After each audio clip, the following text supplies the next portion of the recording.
तर मंडळी, आजचा जो पॉडकास्ट असणार आहे तो आपल्या आधीच्या पॉडकास्टपेक्षा थोडासा आता वेगळा असणार आहे, कारण आता 10वीच्या एक्झाम्स येतात आणि आजचा जो पॉडकास्ट असणार आहे तो आपण स्पेशली 10वीच्या स्टुडंटसाठी ठेवणार आहोत. आणि त्यासाठी आपण एका स्पेशल गेस्टला इन्व्हाइट केलेला आहे की जे 10वीच्या स्टुडंट्समध्ये खूप जास्त फेमस आहेत. त्यांचं नाव आहे प्रवीण रांदळे. तू महाराष्ट्रात एवढा फेमस कसा झाला की जे बऱ्याच लोकांना जमलं नाही, तुला कसं पॉसिबल झालं? हे 3 चॅप्टर करा, तुम्हाला मार्क्स मिळतील. असे व्हिडिओज नाही आहे माझ्या चॅनलवर, अजून पण नाही आहे. मी कंटिन्युअसली तेव्हाही लाईव्ह क्लास घ्यायचो, 2-2 तास, 3-3 तास, 4 तास. आणि कंटिन्युअसली ते लाईव्ह क्लास घेऊन मी मुलांना फक्त हे सांगायचो, मेहनत करावी लागते. लास्ट इयर पेपर लीक कर म्हणून पण तुला बऱ्यापैकी एक फेम मिळालं होतं, तर त्या मागे काय स्ट्रॅटेजी होती?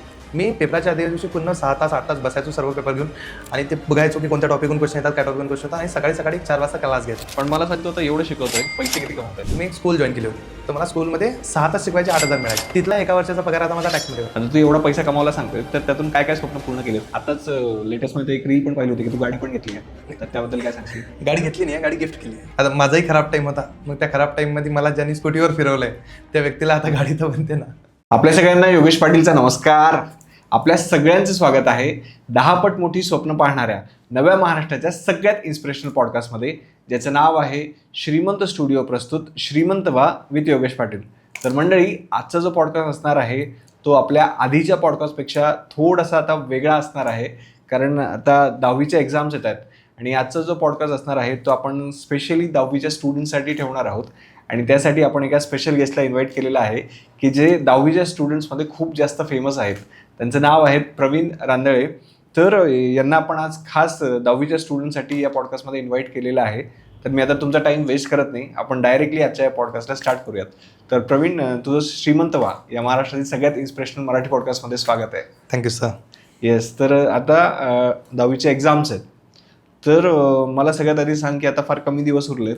या कमी दिवसांमध्ये 10वीच्या मुलांनी स्ट्रॅटेजी कशी ठेवायची अभ्यासाची? यामध्ये 2 टाईपचे विद्यार्थी असतात. एक ज्यांनी खूप मेहनत केली आहे पण अजून टेन्शन घेत आहे, आणि दुसरे असे असतात ज्यांनी काहीच नाही केलंय पण तरीही टेन्शन येत नाहीये. तर ज्यांनी मेहनत केली आहे, ज्यांना अजून पण टेन्शन येत आहे, त्यांनी सेम बेसनी करत राहिले तरी पण होऊन जातं, मोस्टली गोष्टी होऊन जातात.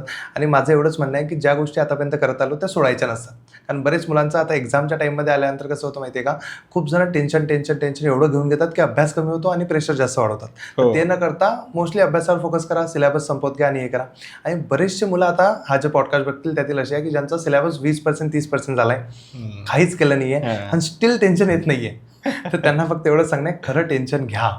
आणि कारण टेन्शन घेतल्याशिवाय अभ्यास होत नाही. तो वाला खूप लोक सांगतात असं की टेन्शन घेऊ नका, निवांत अभ्यास करा. निवांत अभ्यास होत असतो, निवांत आपण काम पण करत नाही. कारण निवांत गोष्टी होतच नाही. त्यावरती एक सिम्पल साधं माझं लॉजिक आहे, दररोज सकाळी सिलेबस पाहायचा किती बाकी आहे, दिवस पाहायचे किती बाकी आहे, मग टेन्शन येतं. टेन्शन आलं की चुपचाप अभ्यास होतो आणि अभ्यास झाला की रिझल्ट येतोच. ओके. आता सिलेबसबद्दल तू सांगितलंस, तर मला एक सांग की एक्झामसाठी पूर्ण सिलेबस महत्त्वाचा असतो का? महाराष्ट्र बोर्डात तरी नाही. म्हणजे माझा पॅटर्न आहे एक, मी जसा पॅटर्न फॉलो करतो 20-30-50. हा 20-30-50 म्हणजे 20% असा सिलेबस असतो ज्याच्यामधून जवळपास 80% सिलेबस पेपर येतो. आणि हे कन्फर्म आहे, मागच्या वर्षी पण सेम झालं होतं. तो 20% सिलेबस पहिल्यांदा माहीत करून घ्यायचा, त्याला एवढा पाठ करायचा, एवढा लक्षात ठेवायचा, एवढा समजायचा की बोर्ड एक्झाममध्ये तुम्हाला जेवढे इज्जत वाचवायपुरते मार्क्स असतात की 85, 86, 80 तेवढे येऊन जातात. आता उरला तो पुढचा 30% सिलेबस, तो करणे थोडा कठीण असतो कारण खूप वाचावं लागतं, खूप मेहनत लागते. तेवढा जर तुम्ही केला तर तुमचा स्कोर 90+ आरामात जातो. आणि उरलाला 50% सिलेबस असतो, त्याच्यातून खूप क्वचित काही गोष्टी येतात.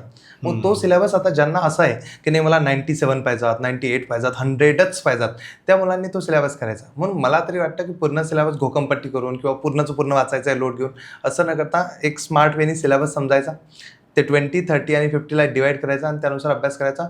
एकदम इझिली 90+ स्कोर होता. ओके. आणि जे मुलं तू सांगितलंस की ज्यांचा आतापर्यंत काहीच अभ्यास झालेला नाही, त्यांच्यासाठी काय स्ट्रॅटेजी आहे? सिम्पल साधी गोष्ट की जे आतापर्यंत केलं ते करून तर चालणार नाही. कारण या मुलांनी मी सांगतो आतापर्यंत काय केलं. सगळे मुलं जेव्हा 9th मधून 10th येतात, या सगळ्यांच्या डोक्यात असतं की इस साल ये साल हमारा है, अब की बार हमारी सरकार. मग उद्यापासून अभ्यास सुरू करू, सकाळी उद्या 6लाच उठू. मग हे 7ला उठतात.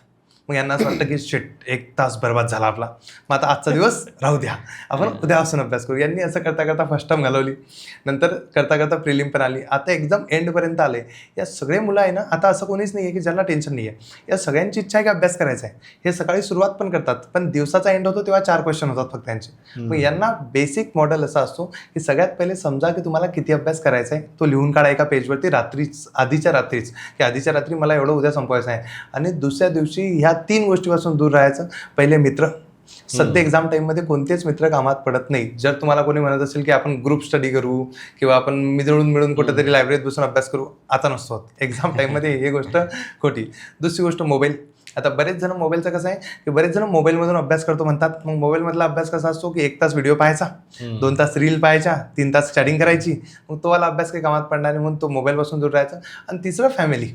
आता तुम्ही म्हणता फॅमिलीपासून कसं दूर राहावं लागतं, कारण बऱ्याच घरांमध्ये असं आहे की गप्पा खूप चालतात. आता नॉर्मली माझ्या घरातली कंडिशन सांगतो. मी जर माझ्या मम्मी पप्पासोबत गप्पा करायला बसलो होतो ना 10वी तर आमच्या 3-3 तास 4 तास गप्पा चालायच्या, कारण त्यांचं असं म्हणणं होतं टेन्शन नको घेऊ, होऊन जाते.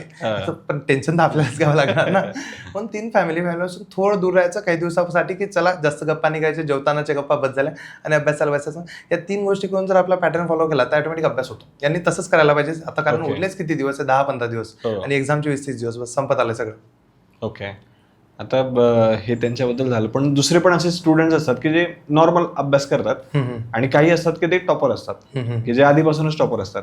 तर अशा कुठल्या गोष्टी असतात की जे एका नॉर्मल स्टुडंटला टॉपरमध्ये कन्वर्ट करू शकतात? नॉर्मल स्टुडंटला टॉपरमध्ये कन्वर्ट करण्यासाठी एकच गोष्ट असते, ती म्हणजे एम. आता मी तुम्हाला एक मित्राची गोष्ट सांगतो.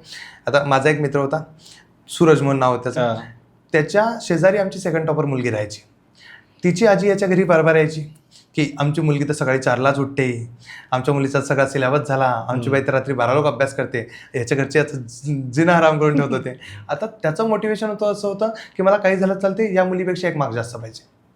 या चक्करमध्ये त्या मुलाने त्याला 49 समथिंग पर्सेंटेज होते 9th त्यांनी 82 घेतले 10th आणि त्याला SST मध्ये त्याला 96 होते. आता हे सगळं कशामुळे झालं? तो साधा विद्यार्थी टॉपर बनला. रिझन तुमचं एम काहीही असू शकतं. एमला असं नसतं की मला एवढेच पर्सेंटेज तेवढे काही नाही. त्या मुलीपेक्षा 1 मार्क जास्त, हे काय एम असतं? पण हे एम पण कामात पडतं. सेम माझं एम होतं की मला क्लासमधल्या मुलांपेक्षा 5% तरी जास्त पर्सेंट पाहिजे, एक गॅप ठेवून आपण टॉपर राहू म्हणून. मग त्या एमनी करा. तर काही असो, तुमचा जोपर्यंत एम सेट होणार नाही, तुम्हाला कोण ना कोणी काही ना काही बोललेलं असेल.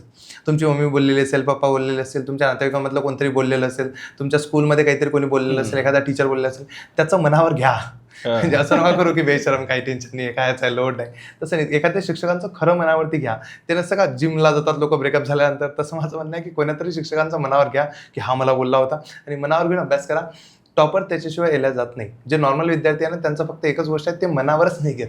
त्यांचं चालू आहे की हा चल लाईफ मस्त चालू आहे. लाईफ मस्त होऊन तर होणारच नाही गोष्टी, मनावर घेतल्याशिवाय होणार नाही. त्यांनी मनावर घ्यायला तरी पाहिजे एकदा तरी. काही स्टुडंटचं असं असतं की यार टेन्शन आलंय, मी अभ्यास करायला बसतो, पण अभ्यास पाहिला की आणखी टेन्शन येतं, मग तोही अभ्यास होत नाही. मग अशा टायमाला काय करायचं? नाही, हे मुलं कोणते आहे माहिती का? मोस्टली या मुलांचा मेन प्रॉब्लेम असतो, यांना अभ्यास करायचा आहे पण काय करायचं हे समजत नाही. आता काय करायचं हे समजत नाही, मग सांगणारं कोणतरी लागेल. मग 3 टाईपचे लोक तुम्हाला भेटतील. एक तर तुमचा एखादा चांगला मित्र असेल जो तुम्हाला सांगेल, जे आता खूप क्वचित आहे. आता तसे लोक मिळतच नाही की जे तुम्हाला बसून सगळ्या गोष्टी मार्गदर्शन करतील. दुसरा तुमचे ऑफलाईनचे टीचर की जे तुमच्या शिक्षकांना, पण सध्या मला जेवढा ऑफलाईनचा एक्सपिरियन्स आहे ना, माझं तरी असं मत आहे की बरेच टीचर हे चुकीची गोष्ट करतात की हुशार मुलांवर लक्ष द्यायचं, आणि असे जर कोणी मुलं जवळ गेले, त्यांना काही विचार गेले, त्यांना गोष्टी सांगत नाही, कारण त्यांच्याकडे 60-70 मुलांचा मॉब असतो. बरोबर. तिसरी गोष्ट आहे यूट्यूब. तुमची स्वतः यूट्यूबला शोधा. एवढे टीचर्स आहेत, सगळ्या गोष्टींनी एवढा सारा कॉन्टेंट टाकलेला आहे आणि क्लीन कॉन्टेंट टाकलं आहे. आता जसं मी स्वतः सांगतो, माझ्या चॅनलवरती जर तुम्ही एक प्रॉपर वेने बघितले, खूप सारे असे व्हिडिओज आहे की ज्यामध्ये क्लीन सांगितलं आहे की तुम्ही पहिली ही गोष्ट करा, नंतर ही करा, नंतर ही करा. जसं सायन्स आहे, सगळ्यात पहिले त्यात सांगितलं आहे की IMP क्वेश्चनचा व्हिडिओ बघा. एका व्हिडिओमध्ये तुम्हाला तो 20% सिलेबस मी जो बोललो तो माहीत पडून जातो. नंतर शिकवण्याची व्हिडिओ आहे, 1 व्हिडिओ एक्झाम रेडी, 1.5 तास 2 तासात 1 चॅप्टर तुमचं कंप्लीट होऊन जातं. मग ते बघा. नंतर तुम्ही त्या व्हिडिओच्या एंडिंगला मी स्वतः सांगितलं की आता बघितला 1 शॉट, झाले 2 तास, आता हे बंद कर आणि चुपचाप 3 तास पाठांतर कर, जे गोष्ट मी शिकवली. कारण मी शिकवली, तू ऐकली, तुला बरं वाटलं, पण ते पाठांतर तर करावं लागेल ना पेपरमध्ये लिहिण्यासाठी. मग ते पण सांगितलेलं आहे. मग असं जर कोणी गायडन्स केलं आणि अशा फ्लोनी गेलं तर होतं. आणि या मुलांची चूक काय माहिती का? हे सगळा सिलेबस एकाच दिवशी करतो म्हणतात.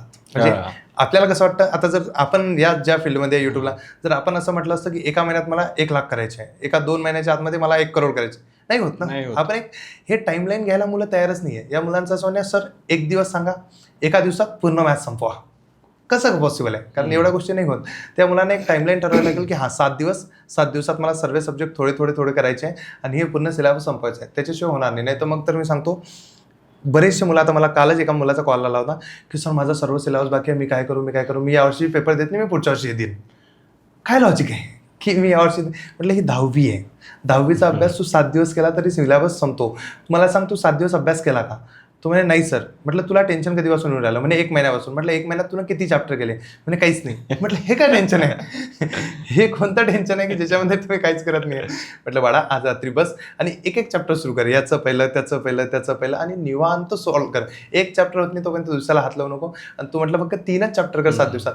त्यांनी आता करायला सुरुवात केली असेल तर ठीक, बरोबर आहे. याने होऊन जातं. हां, पण या टेन्शनमध्ये कधी कधी ना मोटिवेशन पण जरा लो होऊन जातं. कारण एक्झामच्या पिरियडमध्ये कंटिन्युअसली ते मोटिवेशन टिकून राहणार. त्याच्यानंतर कधी कधी असं होतं की एखादा पेपर खराब पण जातो, पण तरी पण नेक्स्ट पेपरसाठी परत मोटिवेटेड राहणार. हे कसं करायचं? सध्या ना मला तो थोडा मोटिवेशन शब्द खराब वाटतो. मी असा टीचर आहे जो मोटिवेशनपेक्षा ना डिसिप्लिन वर्डवर भर देतो. मला ना एका जणांनी सांगितलं होतं, तुम्ही पण मुलांनी ही गोष्ट करून बघली, डिसिप्लिन वर्ड लिहायचा, त्याच्या खाली त्याचे नंबर्स टाकायचे. जसं डी ला 4 म्हणायचं, ए ला 1 म्हणायचं, बी ला 2 म्हणायचं, डी ला 3, सी ला 3 म्हणायचं. ते लिहायचं, त्या सगळ्या नंबरची ॲडिशन करायची. डिसिप्लिन वर्डची ॲडिशन किती होते माहिती आहे?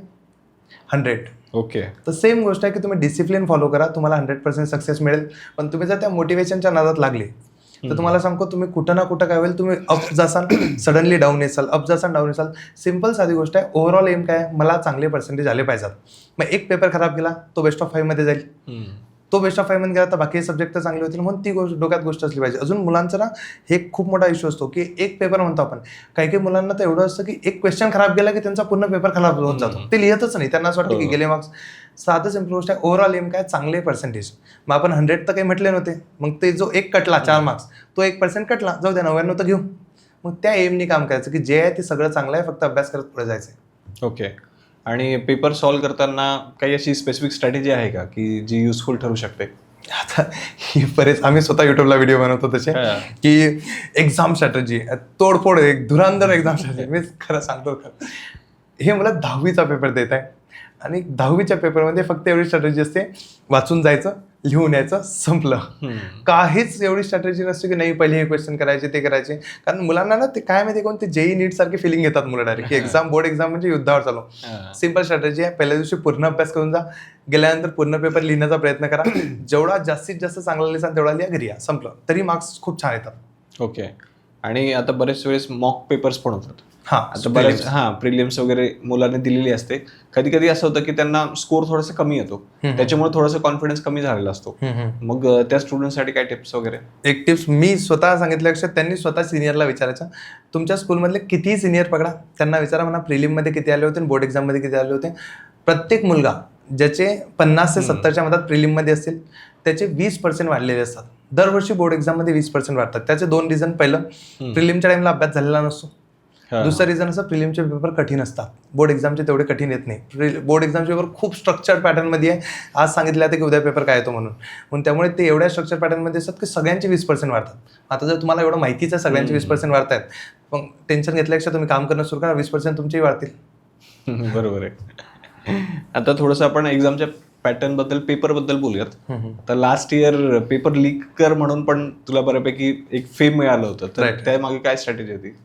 त्याच्या मागे तर मी स्वतःलाच असं देवाला हात जोडून जायचो. म्हणजे माझं असं होतं, मी आधी 5 वर्ष ऑफलाईनमध्ये शिकवलंय, तेव्हा पण मी मुलांना टिप्स द्यायचो की हे क्वेश्चन करून जा, हे येतात, आणि ते तेव्हा यायचे, पण तेव्हा ते फेम नव्हतं मिळायचं. मग सेम गोष्ट मी मागच्या वर्षी केली. मी पेपराच्या आधी दिवशी पूर्ण 6 तास 8 तास बसायचो सर्व पेपर घेऊन आणि ते बघायचो की कोणत्या टॉपिकहून क्वेश्चन येतात, काय टॉपिकहून क्वेश्चन येतात, आणि सकाळी 4 वाजता क्लास घ्यायचो. मॅथ्स 1च्या पेपरमध्ये टोटल MCQ सर्व मिळून टोटल 27 क्वेश्चन येतात. मॅथ्स 1च्या पेपरमधले त्यातले 21 क्वेश्चन एक्झॅक्ट आले होते, विथ हॉट्स 4 मार्क्सचे क्वेश्चन. म्हणजे 4-5 क्वेश्चन सोडले तर डिक्टो व्हॅल्यू सोबत सेम आले होते.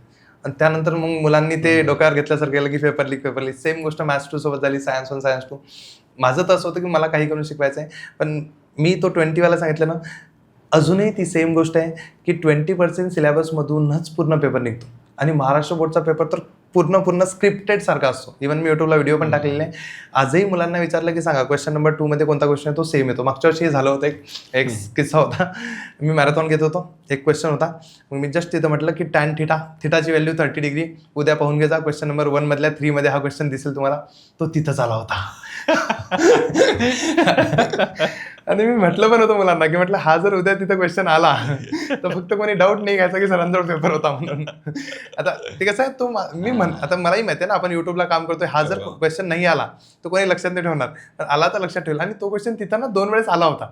मग आता मला माहिती आहे 2 वेळेस आला होता, म्हटलं तिसऱ्यांदा याचे चान्सेस नाही. मी सेम सांगितलं, तो सेम आला. आणि तसे खूप सारे क्वेश्चन सेम आले. बऱ्याच वेळेस तशा गोष्टी होतात. आणि मी सांगतो यावर्षी पण त्या सेम गोष्टी होतील. आणि ज्याही मुलांनी आतापर्यंत प्रॉपरली माझ्या चॅनलवरून तरी अभ्यास केला असेल, तो मुलगा तुम्हाला 60% पेपर सांगून देईल की त्या मुलांवर जाऊन बसा आणि त्याला विचारा कोणकोणते क्वेश्चन येतात. तो टिक करून देईल की हे क्वेश्चन येतात, आणि तेवढे करून गेले तरी तुम्हाला 80 मार्क्स पडून जातील. आणि येतात तेवढे. आणि बोर्ड एक्झाममध्ये दरवर्षी येतात. ओके. पण मग खरंच पेपर लीक होतो का? ना, ही गोष्ट आता ही आपण या माध्यमातून तरी मुलांपर्यंत पोहोचू शकतो. मागच्या वर्षी माझा एक विद्यार्थी होता, म्हणजे ऑनलाईनचा विद्यार्थी होता. त्याला कोणीतरी टेलिग्रामला मेसेज केला की आम्ही पेपर प्रोव्हाइड करतो. त्याला पहिलं पेज पाठवलं पेपरचं, ज्याच्यावर डेट 2025ची होती. आता 10वीच्या मुलांना ह्या गोष्टी समजत नाही ना, मग त्यांनी त्याला मागितले पेपर. त्यांनी ₹500 पेमेंट पण केलं त्याला, आणि त्याच्याकडून एक पेपर घेतला सायन्स 1चा. आता सायन्स 1चा पेपर घेतल्यानंतर त्यात क्वेश्चन जसा पेपर पॅटर्न असतो तसेच क्वेश्चन होते. त्याने तोच अभ्यास केला. दुसऱ्या वर्षी जाऊन बघतो त्यातले 1-2च क्वेश्चन होते, आणि पेपर पॅटर्न सेम. आता आपल्या सगळ्यांना माहिती आहे की एडिटिंग काय मोठी गोष्ट आहे. आजकाल AI एडिटिंग होते, तर स्वतः करून तर पेपर तसा बनवू शकतात. आणि मुलं टेलिग्रामवर तसे मूर्ख बनतात. मागच्या वर्षी तो एक माझ्यापर्यंत पोहोचला, पण तसे खूप सारे विद्यार्थी असतात. इव्हन यूट्यूबला पण तसं होतं. मागच्या वर्षी बऱ्याच लोकांवर तशी केस पण झाली होती. या लोकांनी यूट्यूबला असं दाखवलं की हा उद्याचा पेपर, असा थंबनेल बनवून घेतला आणि त्याच्यामध्ये एक पेपर एक्सप्लेन केला. आता यामध्ये ना बरेच मुलांचं असं नुकसान होतं. मुलं विश्वास ठेवतात त्या व्यक्तीवर आणि तेवढेच 20-25 क्वेश्चन करून देतात, आणि त्यात 2-3 मार्क्स मिळतात. मग त्या मुलांनी कॉल केला, रडत होता पूर्ण. त्याचे पॅरेंट्स तसे सांगत होते की मुलाचा पेपर खराब गेला. तो म्हणते की 2च मार्क्स लिहिला. मग त्याला तेवढं समजून सांगितलं की चलो ठीक आहे, सायन्स पण खराब गेला, सायन्स 2 लिहिशील चांगला, बेस्ट ऑफ 5 असतो, हा सब्जेक्ट बेस्ट ऑफ 5 मध्ये सोडून दे. पण माझं तरी मत आहे असं काहीच होत नाही. कारण पेपर खूप क्वचित लोक महाराष्ट्रातले जाऊन बनवतात, आणि ते 10-12 लोक एक पेपर बनवतात. म्हणजे असं असं की 10 लोकांनी 10 पेपर बनवले, त्याच्यातून एक पेपर उचलला जातो, त्याची प्रिंटिंग होते आणि तो पाठवला जातो, आणि तो मुलांसमोर आणि पोलीसवाल्यांच्या समोर ओपन होतो. ओपन केल्यानंतर मुलांपर्यंत जोपर्यंत ओपन करत नाही तोपर्यंत पेपर कोणालाच माहीत नसतो. आणि आम्ही पण म्हणतो ना पेपर लीक सेशन, किंवा मी लिहिताना बोर्ड थंबनेलवरती पेपर लीक तर कधी लिहित नाही आता, पण मोस्टली मी पण म्हणतो ना पेपर लीक सेशन देतो, तर मला माहिती आहे की हे क्वेश्चन येतील. पण मी गॅरंटी देऊन मुलांना हे कधीच सांगत नाही की फक्त एवढंच करा. हे त्या मुलांनी करा ज्यांनी काहीच केलं नाही, त्यांनी एवढं करा. पण ज्यांनी सर्वच केलेलं आहे आतापर्यंत, मग कशाला त्या 20 आणि 25 मार्क्सच्या मागे लागायला परवडते. पण पेपर लीक ही नावाची गोष्ट सर्वथा पूर्ण खोटी आहे. असं होणं पॉसिबलच नाही. इव्हन मी मॉडरेटर यांच्यासोबत बसून पण ह्या गोष्टी डिस्कस केल्या. त्यांचंही म्हणणं आहे की हे पॉसिबलच नाही म्हणे. आणि मी तुम्हाला सांगतो, मला बऱ्याच जणांनी असं मग आता नीटचा पेपर होतो, लीक होतो, जेईचा होऊ शकतो, बाकी होतात. मग 10वीचा पेपर कोणी लीक का करत नाही? एखादा पॉलिटिशियनची इच्छा झाली तर लीक करून घेतील. माझं म्हणणं आहे पेपर लीक करण्यासाठी त्याला किती सिस्टीमच्या आतमध्ये जावं लागेल, तेवढं करावं लागेल. त्यापेक्षा तो स्वतःच्या मुलाला एखाद्या कॉपी सेंटरवर टाकेल. महाराष्ट्रामध्ये कॉपी सेंटर आपल्याला पण खूप सारे आहे. तिथं तो एखादा 2 लोकांची मदत घेईल, त्याला पूर्ण पेपर लिहून पण देऊ शकतो. मग त्याच्याकडे तेवढे सोपे उपाय असताना कशाला हे कशा गोष्टी करेल. पण महाराष्ट्र बोर्डचा पेपर लीक इच्छा पण नाही लोकांची करायची, आणि कोणी करत पण नाही. आणि 10वीसाठी तर काही कशालाच करायचं. सगळ्यांना माहिती आहे की ते एवढ्या कामाच्या गोष्टी नाही. ओके. आता थोडंसं कॉपी सेंटर बद्दल बोलू आपण, की बऱ्याच लोकांना माहिती असतं की मी शेवटी कॉपी सेंटरलाच जाणार आहे, अभ्यास करायची काय गरज आहे होतं. मग त्याला काय आन्सर असेल तुझं? माझं आता मी माझ्याच गावाबद्दल सांगतो. मी जळगाव तालुक्यामध्ये शिकवायचो. तिथं एक शाळा होती. आता नाव घेणं चांगलं नसते, पण शाळेमध्ये पूर्णतः कॉपी सेंटर होतं. पूर्णतः copy centre in the sense तिथं डायरेक्ट बोर्डवरती उत्तर लिहून द्यायचे, आणि ते चालायचं सगळ्याच ठिकाणी. 10वीमध्ये चालायचं, 12वीमध्ये चालायचं. आणि जळगाव जामोद का? हा, जळगाव जामोदमधून. माझ्या जळगाव जामोदमधली शाळा नव्हती, तर एका खेड्यागावातली शाळा होती. त्या जळगाव जामोदमध्ये त्या खेड्यागावातल्या शाळेत आजपर्यंत त्या गावातून ना कोणी मी डॉक्टर बघितला, त्या गावातून ना मी कोणी मोठा इंजिनियर बघितला, ना कोणत्या गव्हर्नमेंट जॉबवरती बघितला. त्या गावाचा टॉपर पण एवढं कॉपी सेंटर आहे की तिथं प्रत्येक पेपर बोर्डवर लिहून देतात. स्टील 85च्या वर कधी टॉपर येत नाही. आणि तेच आमच्या जळगावमध्ये बऱ्याचशा स्कूल आहेत, जसं न्यू इरा म्हणून स्कूल आहे. तिथं कॉपी सेंटर नावाची गोष्टच नाही. एकदम स्ट्रिक्ट पेपर होतात सगळ्या गोष्टी. तिथून किती सारे डॉक्टर निघतात, किती सारे MBBS, सगळ्या गोष्टी तिथून होतात. आणि टॉपर नेहमी 99 पॉईंट समथिंग एवढ्या पर्सेंटेजचा असतो. मग याचा रिझन काय? तर गोष्ट तीच होते की ज्या ज्या ठिकाणी कॉपी सेंटर आहे तिथं गावाचा विकास होत नाही. गावाचा होत नाही डायरेक्ट. ती गावातून ना कोणी डॉक्टर निघत, इंजिनियर निघत. आणि काही दिवसानंतर ती कीड, एक कॉपी सेंटर एक कीड आहे, ती एवढी पसरत जाते की तो पूर्ण गाव नष्ट करते. आणि त्या मानसिकतेमध्ये एवढे मुलं वाढत आहे सध्या. मी माझ्यानुसार तर सांगतो, महाराष्ट्रामधले 20 ते 30% सेंटर, पूर्ण महाराष्ट्रातले 20 ते 30% सेंटर पूर्णतः कॉपी सेंटर असतील. पूर्णतः कॉपी सेंटर म्हणजे जिथं डायरेक्ट बोर्डवरती किंवा कशावरती मुलांना लिहून दिलं जातं.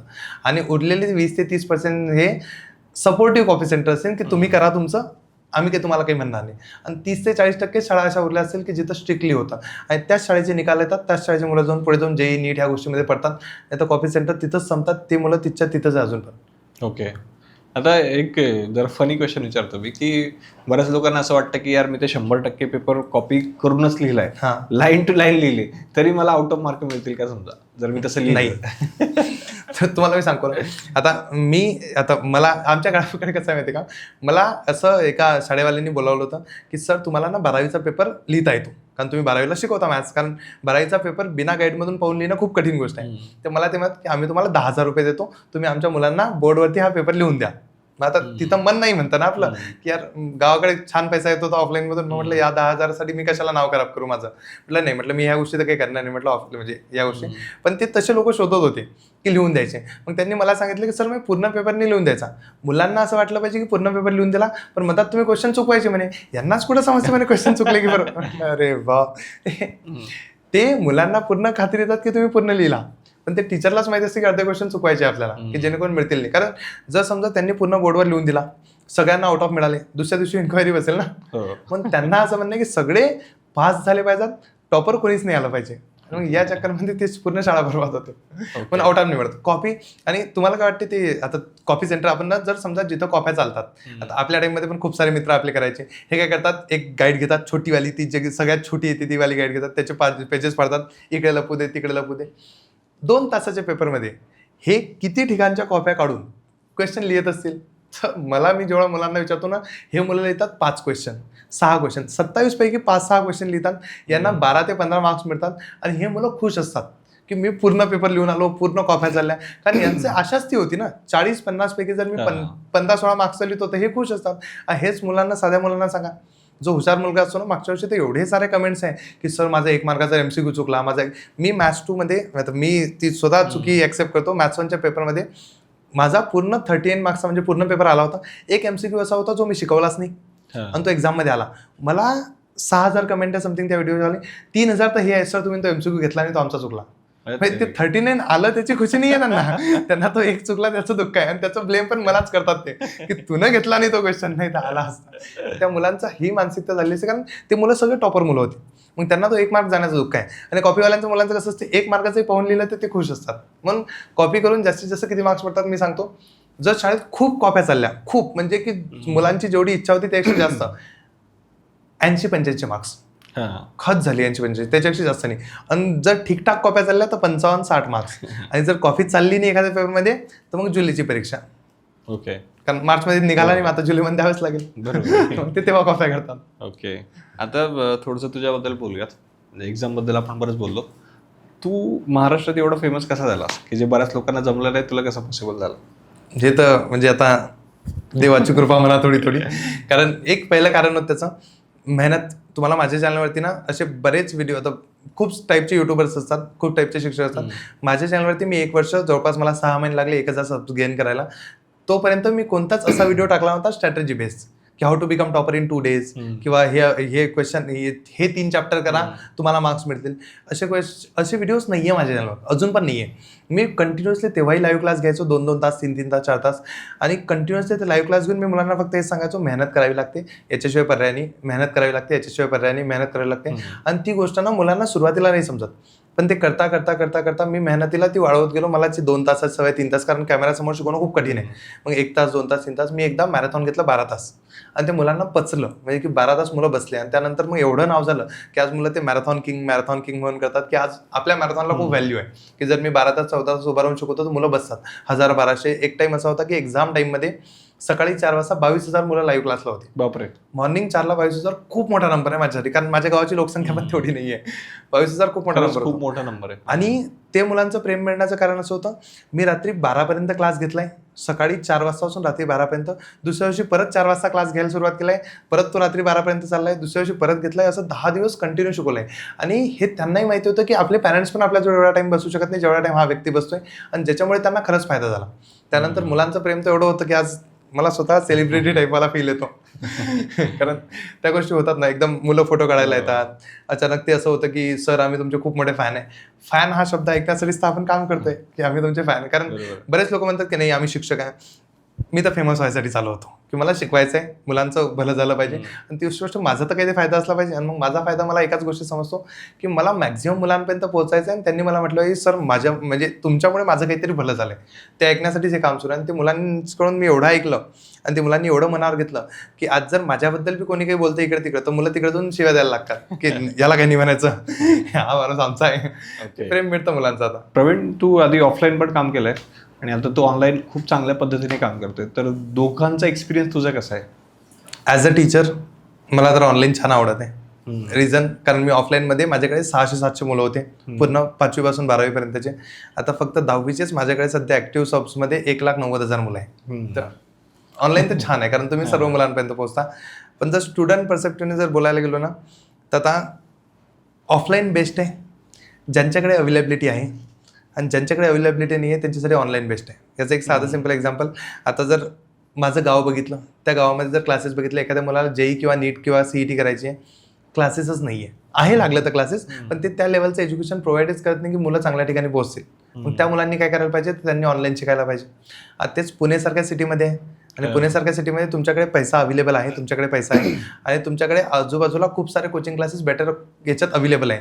मग तुम्ही ऑफलाईन जायला पाहिजे, कारण ऑनलाईनमध्ये होण्यासाठी मुलाचं खूप डेडिकेशन लागतं. म्हणजे माझे स्वतःचे जर टॉपचे 10 मुलं अभ्यास करायला बसले, जेईचा अभ्यास करायला घेतले आणि त्यांनी ऑनलाईन कोर्स घेऊन परचेस करतात, त्यातल्या एकाच मुलाचं होईल, कारण बाकीचे 9 कुठंतरी भरकटतीलच हे कन्फर्म आहे. म्हणून अवेलेबिलिटी असेल तर ऑफलाईन, जर नसेल तर ऑनलाईन सगळ्यात बेस्ट आहे. कारण ऑनलाईनमध्ये तर रात्रंदिवस तुम्ही तुमचा अभ्यास करता, स्वतः जगा, शिक्षकांसोबत एक बॉन्डिंग बनवा आणि शिकत राहा, खूप मजा येते. ओके, पण मग यार ऑनलाईनमध्ये कॉन्ट्रोवर्सीज खूप होतात. म्हणजे बऱ्याच कंपनीज चालू झाल्यात, काही बंद पण पडल्यात, पण तू स्वतः याच्यातून कसं वेगळं ठेवतो स्वतःला? कॉन्ट्रोवर्सीज आहे बघा, मला तरी माझं स्वतःचं एक समजतं की तुम्ही काहीतरी करसाल, समोरच्या व्यक्तीचं काही त्या गोष्टीमुळे नुकसान होईल, फायदा होईल, काहीतरी हे होईल, तर कोणी ना कोणी तुमच्याबद्दल काही ना काही बोलणारच आहे. इव्हन माझ्याबद्दलही बऱ्याचशा गोष्टी बोलल्या जातात. माझं स्वतःचं एक मत आहे की मी शिक्षक आहे म्हणून मी माझे शब्द खराब करणार नाही, कारण मी काळाचा शिक्षक आहे. मला माहिती आहे की मुलं जर मला बघतात, मुलं फॉलो करतात, तर मी असे शब्द बोलणारच नाही ज्याच्यामुळे मुलांमध्ये तो द्वेष आणि तशा भावना निर्माण होतील. दुसरी गोष्ट, मी शिकवायला आलो आहे, ऑब्विस आहे ती गोष्ट, आणि माझ्याकडून मुलं शिकत आहे, तर मला कशाला बाकीच्या गोष्टीमध्ये पडून दुसऱ्यांना काहीतरी म्हणून काहीतरी खराब करून घ्यायचं. मग ती दुसरी गोष्ट मी करणार नाही.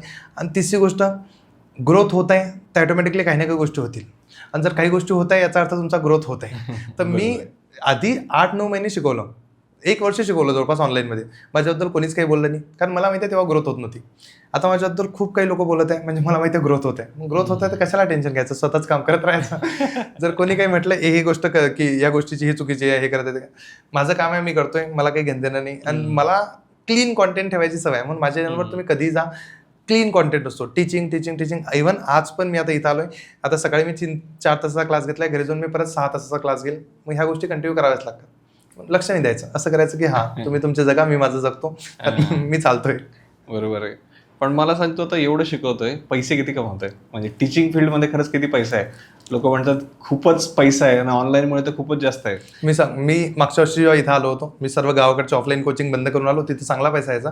इथं आलो होतो स्वतःचं यूट्यूब चालवण्यासाठी. तर सुरुवातीला तो यूट्यूब चालत नाही, हे सगळ्यांना माहिती आहे, कारण ते खूप अल्गोरिदममध्ये सेट व्हायला वेळ लागतो. तर ते चालायच्या आधी माझं 6-8 महिन्यात पूर्ण सेव्हिंग संपली होती. आई आणि मी इथं राहायचं होतं, बॅकग्राऊंड सपोर्ट काहीच नव्हता. तर मी एक स्कूल जॉईन केली होती. तर मला स्कूलमध्ये 6 तास शिकवायचे, 8,000 मिळायचे.